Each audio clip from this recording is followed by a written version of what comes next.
जय श्री राम, जय बागेश्वर धाम, जय हनुमान। दोस्तों, आप सभी लोग जानते हैं कि सावन का पवित्र महीना शुरू हो गया है। और दोस्तों, इस माह में जितने भी भोले बाबा के भक्त होते हैं वो भगवान शिव को प्रसन्न करने में लग जाते हैं, तरह तरह के उपाय करने लगते हैं। साथ ही साथ भगवान भोलेनाथ को प्रसन्न करने के लिए वो उन पर बेलपत्र, धतूरा, अक्षत, पुष्प, तरह तरह की चीज़ें अर्पित करते हैं। लेकिन दोस्तों, अगर हम शास्त्रों की माने तो एक ऐसी चीज़ है जिसे भोलेनाथ पर सही समय और सही तरीके से अर्पित किया जाता है तो आपका घर खुशियों से भर जाता है, आपको भोलेनाथ की कृपा प्राप्त होती है। लेकिन वो चीज़ क्या है, ये जानने से पहले अगर आप मेरे चैनल पर नए हैं तो आप मेरी वीडियो को लाइक और चैनल को सब्सक्राइब करिए ताकि आप भी हमारे सनातन परिवार का हिस्सा बन सकें। दोस्तों, अगर आपकी कोई भी मनोकामना है, आपको पैसे की परेशानी है, घर में धन नहीं रुकता, तो अगर आप चाहते हैं कि वो परेशानी दूर हो जाए, इसके अलावा आप किसी बीमारी से ग्रस्त हैं, इतनी दवाइयाँ कराने के बाद भी बीमारियाँ ठीक नहीं होती, या व्यापार में लाभ नहीं होता, हमेशा व्यापार में घाटा होता रहता है, या आपके बच्चे घर में ज़िद्दी हैं, पढ़ाई में मन नहीं लगता, बिल्कुल भी पढ़ाई नहीं करते और हमेशा क्रोधित होते रहते हैं, तो मैं जो आज आपको उपाय बता रही हूँ, अगर आप उसको सावन माह में करते हैं तो आपकी सभी परेशानियां दूर हो जाएंगी, पैसे की किल्लत खत्म हो जाएगी, साथ ही साथ बच्चों का मन भी पढ़ाई में लगने लगेगा और घर में सुख और समृद्धि बनी रहेगी। दोस्तों, सावन का महीना बहुत ही पवित्र महीना माना जाता है। इस समय भगवान भोलेनाथ बड़ी ही प्रसन्न मुद्रा में होते हैं और वो अपने भक्तों पर अपने दोनों हाथों से कृपा बरसाते हैं। इसलिए सावन मास में अगर व्यक्ति अपनी मनोकामना लेकर भगवान भोलेनाथ के पास जाता है तो भोलेनाथ उसकी मनोकामना को अवश्य ही पूरा करते हैं। तो दोस्तों, इस माह में भोलेनाथ को आप वो चीज़ अर्पण करें जो उन्हें बहुत प्रिय है। उसे अर्पण करने से आपकी सारी मनोकामनाएं अवश्य पूरी होंगी।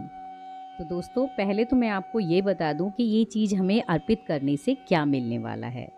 अगर आपके जीवन में धन की समस्या है, पैसा रुकता ही नहीं है और पैसे की बहुत ज़्यादा परेशानी हो रही है, तो आपको सोमवार के दिन शिव मंदिर में जाना है और आपको एक तांबे का लोटा लेना है। इसके बाद आपको उस लोटे में गंगा जल और जल भरना है। साथ ही साथ आपको 108 अक्षत लेने हैं, यानी चावल के 108 दाने लेने हैं और फिर उस जल के लोटे और चावल से आप शिवलिंग पर अभिषेक करिएगा। तो दोस्तों, अगर आप हर सोमवार भगवान भोलेनाथ का गंगा जल और 108 अक्षत के दानों से अभिषेक करते हैं तो आपके जीवन में धन आने के सभी रास्ते खुल जाते हैं। आपके जीवन में कभी भी धन की परेशानी नहीं होती और भगवान भोलेनाथ की कृपा से आपका घर धन धान्य से भरा रहेगा। अगर आपको कोई ऐसी बीमारी है जिसकी दवा करा कर आप थक गए हैं लेकिन बीमारी में लाभ ही नहीं हो रहा और आप चाहते हैं कि भगवान भोलेनाथ की कृपा आप पर हो जाए, तो इसके लिए आपको एक लोटा लेना है। जी हाँ दोस्तों, एक तांबे का लोटा लेना है। उस लोटे को आपको गंगा जल से भरना है और साथ ही आपको काले तिल लेते हैं। दोस्तों, हमारे शास्त्रों में काले तिल का बहुत महत्व होता है, तो आपको 108 काले तिल लेने हैं और आप हर सोमवार को उन काले तिल के साथ और गंगा जल के लोटे के साथ भगवान शिव का अभिषेक करिए। आप देखेंगे कि आप जिस बीमारी से ग्रस्त हैं वो बीमारी आपकी बहुत ही जल्दी ठीक हो जाएगी। भगवान भोलेनाथ के आशीर्वाद से आपकी सारे कष्ट दूर हो जाएंगे। अब आप ये सोच रहे होंगे कि मैं बार बार 108 क्यों कह रही हूँ, क्योंकि भगवान भोलेनाथ को 108, 1008, 1108 इस तरह के अंक बहुत ज़्यादा प्रिय हैं, क्योंकि किसी भी चीज़ को इन अंकों के द्वारा अगर भोलेनाथ पे चढ़ाया जाता है तो भोलेनाथ बहुत जल्दी प्रसन्न हो जाते हैं। दोस्तों, अगर आप चाहते हैं कि आपकी संतान योग्य बने, आपके कुल का नाम रोशन करे, हर जगह उसकी प्रसिद्धि हो, पढ़ाई में उनका मन लगने लग जाए और हमेशा अच्छे अंक लाएं, तो आपको क्या करना होगा, इस सावन माह में आपको भगवान भोलेनाथ को गेहूं के दाने यानी 108 गेहूं के दाने अर्पित करने होंगे। तो दोस्तों, इसके लिए भी आपको तांबे के लोटे में गंगा जल भरना है, 108 गेहूं के दाने लेने हैं और हर सोमवार शिवलिंग पर जाकर आपको 108 गेहूं के दाने से भगवान भोलेनाथ का अभिषेक करना है।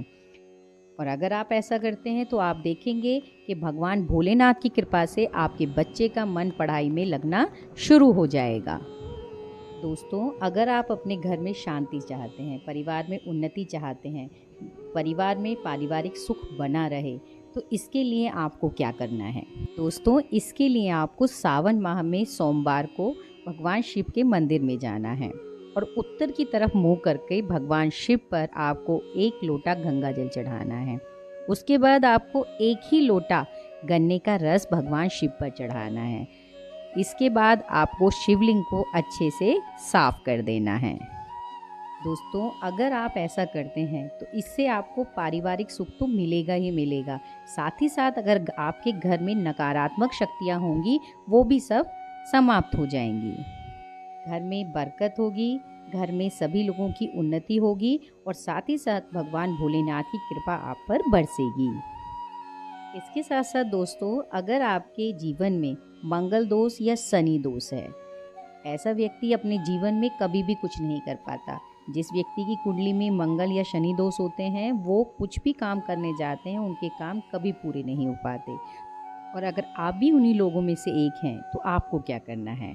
तो दोस्तों, आपको सावन माह में हर सोमवार आंवला लेना है और भोलेनाथ के मंदिर में जाकर आपको शिवलिंग पर वो आंवला अर्पित करना है।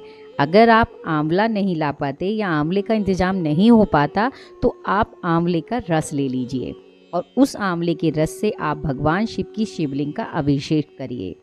आप देखेंगे कि आपकी कुंडली का जो दोष है उसका प्रभाव आपके ऊपर ना के बराबर रह जाएगा। किसी भी प्रकार का दोष क्यों ना हो आपकी कुंडली में, वो सभी दोष जो हैं उनका असर बिल्कुल ना के बराबर हो जाएगा। और दोस्तों, अगर आप मोक्ष की कामना रखते हैं, अगर आप चाहते हैं कि आपसे जीवन में पाप हुए हैं आपको उनसे छुटकारा मिल जाए या पुराने जन्म में कुछ पाप हुए हैं उनसे आपको मुक्ति मिल जाए, तो इसके लिए भी आपको एक छोटा सा उपाय करना है। आपको प्रत्येक सोमवार भगवान भोलेनाथ के मंदिर में जाकर उनको धतूरा अर्पित करना है। जी हाँ दोस्तों, धतूरा। भगवान भोलेनाथ पर धतूरा चढ़ाने से हमारे सारे पाप जो होते हैं उनका नाश हो जाता है।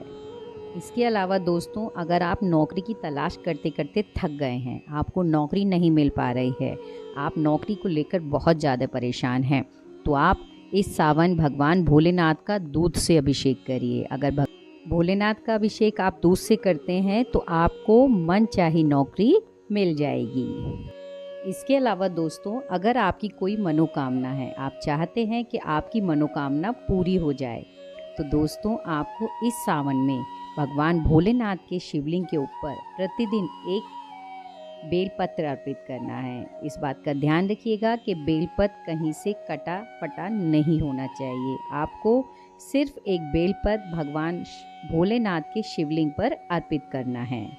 और अगर आपने पूरे सावन भगवान भोलेनाथ के शिवलिंग पर 1 बेलपत्र अर्पित किया तो आपकी कैसी भी मनोकामना क्यों ना हो, वो भगवान भोलेनाथ की कृपा से अवश्य पूरी हो जाएगी।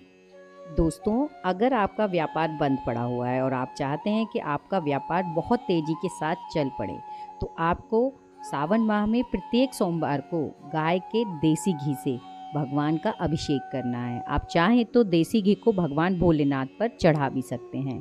अगर आप प्रत्येक सोमवार ऐसा करते हैं तो आप देखेंगे कि आपका रुका हुआ व्यापार बहुत तेज़ी के साथ भोलेनाथ की कृपा से चलना शुरू हो जाएगा।